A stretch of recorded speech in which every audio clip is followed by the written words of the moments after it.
नमस्कार, बहुत स्वागत है आपका। कुंभ राशि वालों, राहु हर व्यक्ति के जीवन में जिस चीज की वो हकदार है उस चीज को प्राप्त कराने वाला यानी इच्छाओं का कारक राहु है।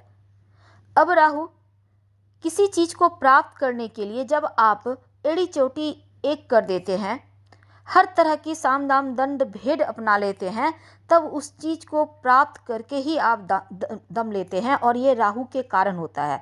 यानी राहु इच्छाओं को सिर्फ भड़काता ही नहीं बल्कि चीजों को दिलवाता भी है। तो मनुष्य के जीवन में इच्छाओं की प्राप्ति, हर ग्रह हर तरह की इच्छा को प्राप्त करवाते हैं, लेकिन राहु एक ऐसा अकेला ग्रह है जो हर इच्छा को प्राप्त करने में आपकी मदद करता है। राहु हमेशा गलत तरीके से ही धन देता है और देता है तो खूब देता है। राहु कभी कभी व्यक्ति को नशा में भी डाल देता है, पर राहु अभी अगर हम वर्तमान स्थिति की बात करें तो मीन राशि में चल रहे हैं और नक्षत्र परिवर्तन भी करेंगे।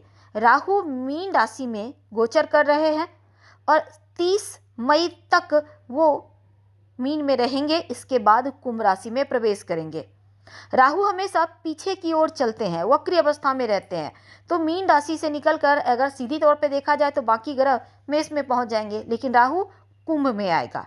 अब राहु मीन राशि के उत्तरा भाद्रपद नक्षत्र यानी कि शनि के नक्षत्र में गोचर कर रहे हैं वर्तमान में, और शनि राहु के मध्य में जो मित्र का संबंध है, शनि राहु के साथ पिशाच योग भी बनाएंगे 29 मार्च से 18 मई तक।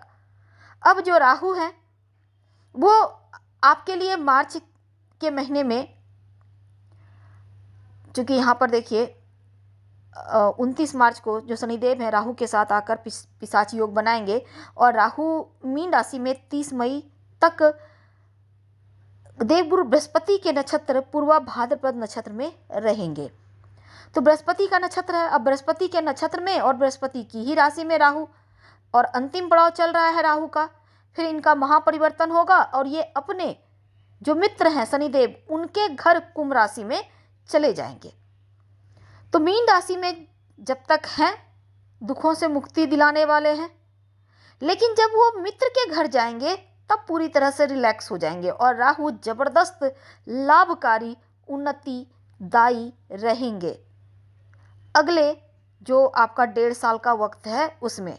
लेकिन अभी जाते जाते राहु आपकी लाइफ को कितना बदलेंगे, क्योंकि मीन राशि जो होती है यानी 12वीं राशि है मीन राशि, अंतिम राशि जिसको कहते हैं, ये मोक्ष की राशि है, धर्म की राशि है, मनुष्य के जीवन में सात्विक चीजों को दर्शाती है मीन राशि, उनके व्यक्तित्व को दिखाता है। अपने जीवन में अगर अपने स्वार्थ के कारण कुछ गलतियां भी कर लें तो जो देवगुरु बृहस्पति होते हैं उनका प्रभाव से व्यक्ति के अशुभ प्रभाव को कम किया जाता है या वो कम करते हैं। जैसे ही राहु पूर्वा भाद्रपद नक्षत्र यानी कि बृहस्पति के नक्षत्र में प्रवेश करेंगे मार्च के महीने में, तो जो भी अशुभ प्रभाव था वो बहुत हद तक शुभ स्थिति में आ जाएगा, बहुत ज़्यादा लाभकारी रहेगा। लॉटरी, जुआ, सट्टा, शेयर मार्केट, क्रिप्टो करेंसी वगैरह में पैसा लगाए हुए हैं तो आपको यहाँ से लाभ होगा। अगर आप फिल्म इंडस्ट्री, सोशल मीडिया के से जुड़े हुए हैं या फिर आप नशे के काम कर रहे हैं किसी भी तरह का, तो उसमें भी आपको लाभ देगा। टेक्नोलॉजी से जुड़े हैं, साइंस से जुड़े हैं तो छप्पड़ फाड़ सफलता देगा राहु। तो राहु की स्थिति लाभ दिलाने वाला है। राहु स्वयं की इच्छाओं को भी बढ़ाता है और जब आप मेहनत करते हैं उस चीज को पाने के लिए तो अत्यधिक सफलता भी देता है। प्रशासनिक क्षेत्र हो या फिर राजनीतिक क्षेत्र हो, आपको छप्पर फाड़ सफलता देने जा रहा है 18 मई तक राहु। हालांकि 30 मई तक पूर्वा भाद्रपद नक्षत्र में रहेंगे तो उस वहां तक आपको शुभ फल मिलेगा और राहु मीन राशि में चल रहे हैं, इसके बाद वो कुंभ राशि में आएंगे। वर्तमान में राहु आपके द्वितीय भाव में विराजमान है मीन राशि में। जाते हुए राहु आपको खासकर 16 मार्च से लेकर 30 मई तक का जो वक्त है अच्छे भोजन का आनंद देंगे। आर्थिक मामलों में आप बहुत एक्टिव हो जाएंगे, धन प्राप्ति के लिए खूब मेहनत करेंगे और धन कमाने की जो इच्छाएं हैं, जो लालसा है आपके अंदर एकदम से बढ़ जाएगी। जिसके कारण आर्थिक स्थिति बढ़िया होगी। पारिवारिक जीवन में हल्की फुल्की चीज़ें हैं, लेकिन बड़ा टेंशन नहीं है। बस धैर्य बनाए रखिएगा तो आपके लिए बहुत अनुकूल रहेगा। लेकिन अगर हम समझे तो कुंभ राशि के द्वितीय भाव धन भाव में जब राहु है, राहु का तो अपना कोई घर नहीं होता, जहाँ बैठते हैं वहीं एक छत्र साम्राज्य कर लेते हैं, बना लेते हैं। अब गुरु के घर में, गुरु के नक्षत्र में, तब ऐसे में सबसे पहले तो आपके लाइफ में ही बदलाव होगा। अब आपकी वाणी से लोग प्रभावित होंगे। हाँ, थोड़ा कंट्रोल कीजिएगा, कहीं कुछ मुंह से गलत ना निकल जाए, इसका आपको ध्यान रखना है। हालांकि संतान का साथ मिलेगा।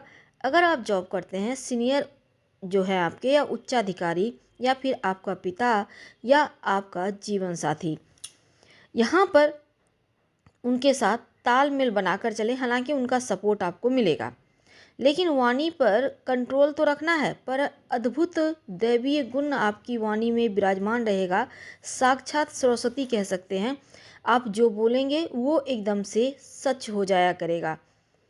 तो सफलता प्राप्त करने के अवसर भी मिलेंगे और आगे बढ़कर आप सफलता प्राप्त भी करेंगे। हालांकि द्वितीय भाव राहु मजबूत हो रहा है यहाँ पर, और जाते जाते राहु कर्ज से मुक्ति दिलवाएगा, इनकम के नए सोर्स बनाएगा।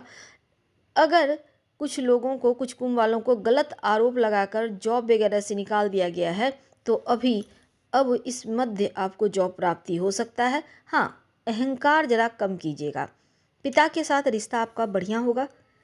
पिता के स्वास्थ्य में भी बहुत हद तक जो भी परेशानी थी वो कम होती दिखेगी। अगर आप कर्ज में फंसे हैं तो कर्ज से बाहर निकलेंगे, और बच्चे जो जिनके साथ तालमेल बिगड़े हुए थे अब तालमेल भी बनेंगे। परिवार, कुछ ऐसे लोग जिनसे आप दूर रह रहे थे, किसी कारणवश अब करीब आते भी दिखेंगे। नौकरी की स्थिति बढ़िया है। खासकर अगर आप राजनीतिक प्रशासनिक क्षेत्र से जुड़े हैं तो ज़बरदस्त सफलता मिलेगी, और आपको 2 नंबर पैसा राहु दिलवा कर जाएगा। 2 नंबर यानी इनलीगल कार्य से भी धन आएगा, जहां से आपने सोचा नहीं है ऐसे स्रोत से धन आएगा, और एक से ज़्यादा स्रोत से धन आने के योग बनेंगे। लॉटरी, जुआ, सट्टा, शेयर मार्केट, इन तरफ से धन प्राप्ति के अवसर बनते दिखेंगे। तो अब देखिए कुंभ वालों, अगर आप घर में बैठे हुए हैं, आपके नौकरी व्यापार कुछ भी नहीं चल रहा, तो अब डेवलप होगा। खासकर जीवन साथी के करियर में भी तरक्की, या फिर उनको कुछ आप इस मध्य उनके हाथ में पैसा आने के योग है, यानी जीवन साथी से आपको लाभ होगा। विदेश यात्रा के रास्ते खुलेंगे। लंबी दूरी की यात्रा, अगर आप बहुत सपने संजाए हुए हैं तो इस मध्य आप विदेश जा सकते हैं। कर्ज, ईएमआई वगैरह तो समाप्त होगा ही, और आप जो घर की कुछ ऐसे रिलेटिव होती हैं, खासकर महिलाएं, जो आपके विरोध में हमेशा बोलती हैं, षड्यंत्र रचती हैं, उन लोगों का भी आपको सपोर्ट अब मिलने लगेगा। उनको खुद लगेगा कि हमने गलती किया। हालांकि धन आ रहा है अब कुंभ वालों, और जीवन साथी के करियर में भी डेवलपमेंट होगा, कर्ज वगैरह समाप्त होगा। और इसमें सबसे बड़ी बात यह होगी कि सेविंग आपकी बढ़ेगी। प्रॉपर्टी संपत्ति का विशेष लाभ होगा। अगर आप अविवाहित हैं तो इस मध्य विवाह तय होने के योग बन रहे हैं। आप तैयार हो जाइए। क्या करेंगे? देखिए, शिव जी की खूब आराधना करें। चंदन, 1 लोटा जल ले लें, 1 चुटकी चंदन डालकर शिवलिंग पर अर्पित कर दें, नमः शिवाय का जप करें तो मुश्किलें कम होंगी। हम आपसे विदा लेते हैं। जानकारी अच्छी लगे तो लाइक कर सब्सक्राइब करें, शेयर करें, कमेंट करें। धन्यवाद।